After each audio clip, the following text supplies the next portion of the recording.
નમસ્કાર, evening news bulletin સાથે હું મનોજ. ફટાફટ નજર કરીએ ટોપ 10 ન્યૂઝ પર.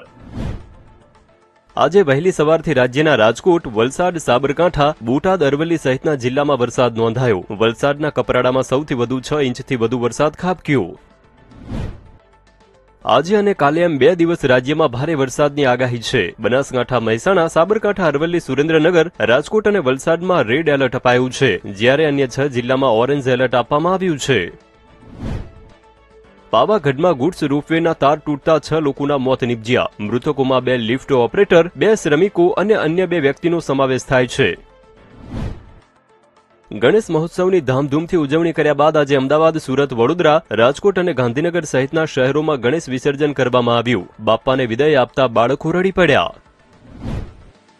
રાજકોટનો ટ્રેડિશનલ ડ્રેસ કોડ સંઘ 13મા દિવસે અંબાજી પહોંચ્યો. ચાંચર ચોકમાં ગરબાની રમઝટ બોલાવી તલવારબાજી કરી.